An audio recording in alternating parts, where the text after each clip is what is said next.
Hello guys, good morning. Grabe, ang ganda naman ng tanawin dito guys. Ito nga pala yung morning sight kapag nandito kayo dito sa may CJ Twin or Twin CJ camping site. Ang linis ng pool.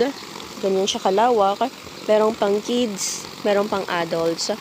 5.5 nga pala yung pinakamataas dito or yung lalim niya. Then meron pa siya dito mga paupuan. Yan nga pala yung mga cabins. Good morning Kuya Sayus. Then meron din sila dito ng mga dogs. Pero mababait naman yung mga dogs na yan. 3 cabins, tulog pa yung iba. So, site muna natin tong camping site. Then dito naman sa side na to, nandyan yung pinaka parang event place nila. Pwede tayo dyan kung marami kayo. Pwede kayo dyan pumunta. Then meron din siyang mga cottage kung saan tayo pwedeng kumain. Tanaw na yung ilog dun sa kabilang side guys. Ito nga pala yung isa pa nilang cabin. Nakasya ang 6 to 8 person. Tayo makakapasok guys kasi meron nakabook. Then yung mga gustong maligo sa ilog oh. Meron. Pwede. Bayad ka lang ng cottage. Taray, may paupuan.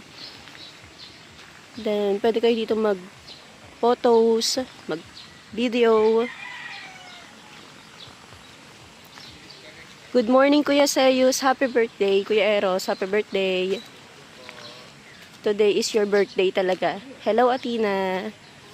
Diba, may mga paduyan pa sila. So, mag-i-enjoy talaga kayo dito. And then, ito talaga yung best. And, mas may enjoy nyo to. Diba?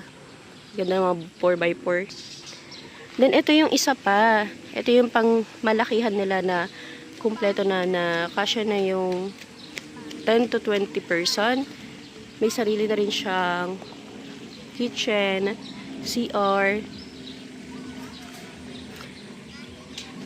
Ayun o. Good morning, Kitty. Good morning, Jaru. Good morning, Mamang. Hello, Mamang. Then, ando naman yung kitchen natin kung saan ang sisipag naman nung nagluluto. Siyempre, ate ko yan. Tapos yung masipag namin Kuya Aris. O siya.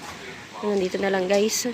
Puntahan nyo na lang to. Ilalagay ko na lang din yung address dyan kapag gusto nyo i-visit tong site na to. Tabush!